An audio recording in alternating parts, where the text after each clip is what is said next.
We're headed to the town of Cicero. We're starting the foreclosure evictions for the day. This is it. 3019, you have a domestic in progress.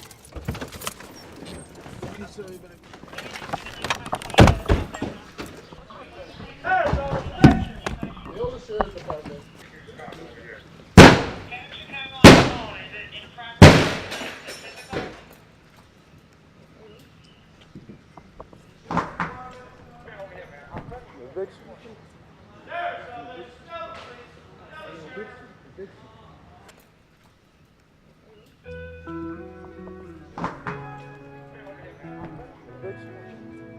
It's empty.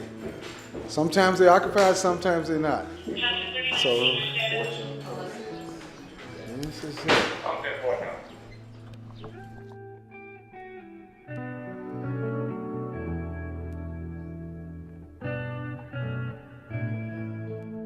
Final notice always got me. I always thought, oh, that's when I became very concerned every time someone even drove down our street, thinking this is it, It's been our home for 41 years, and then we had 3 kids who grew up here, and that's sort of sad too. I thought, where's anyone going to have? I mean, this was almost like a home base. You have a problem, go,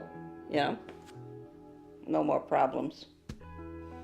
Everything you pack has a story to it. If you got it from someone, you start thinking of that person and the occasion and the whole thing, and that brings something else. And it is very, very, very difficult. It breaks your heart.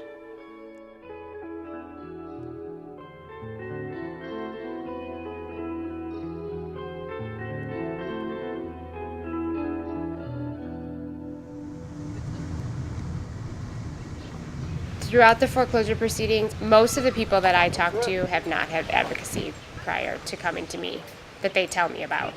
A lot of them are feeling like victims and don't feel like they've had any help.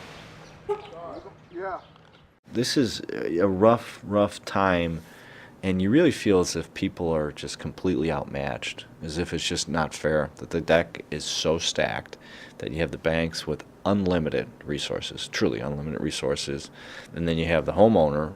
Do you think they have money sitting around to hire a lawyer?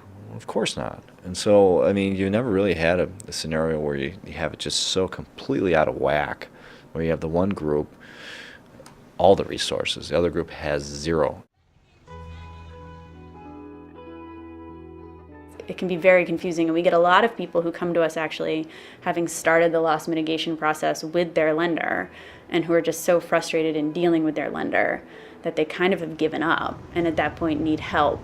You can hear kind of just this, like, absolute frustration and hopelessness in their voice. My name is Bertina Jones, and I'm in a crisis now of a foreclosure.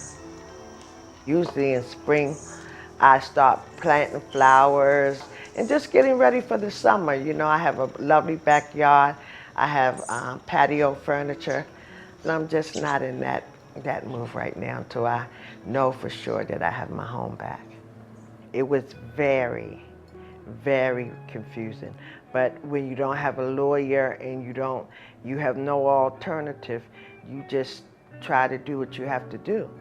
And that's why I went pro se.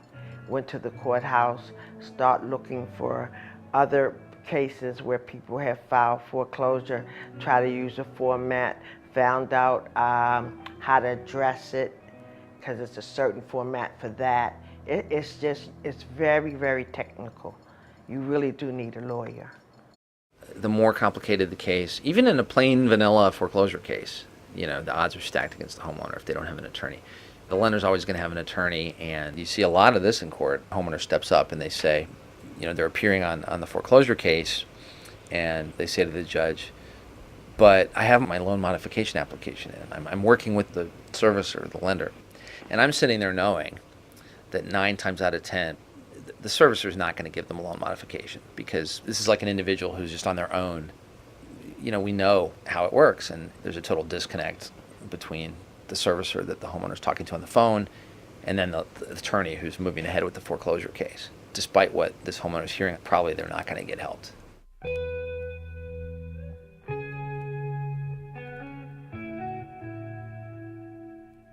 They cliche, our home is our castle, but it is. My kids were born in my house. To lose a home is a terrible thing. You know, that does affect somebody's life and health. Ultimately, once you lose your home, you become homeless. I couldn't talk about it for a long time. I'm just getting now where I can even tell people. It has been very stressful. There were times when I couldn't sleep at night. I didn't understand half of what was being said to me. Honestly, I didn't. You're trying to talk with somebody and they're giving you the runaround. You know, well, it's not in our hands anymore. It's in our collection department hand. Then you call the collection department. Then they telling you it's in the process of being sold. I'm not giving up. You know, I will stand in court. Right is right, wrong is wrong. You know, and somebody's going to hear me. Somebody, some judge is going to hear me. Some of the issues involved for human beings, for our citizens, for our community, they are so essential to life itself, like losing parental rights, losing your home, whether losing your apartment as a tenant, that these fundamental housing issues and family issues, it's just vital, we see it, to have counsel attach and work with that particular litigant to get them through a system, whatever that outcome may be. Clearly, the assistance of counsel would make a difference. There's no question.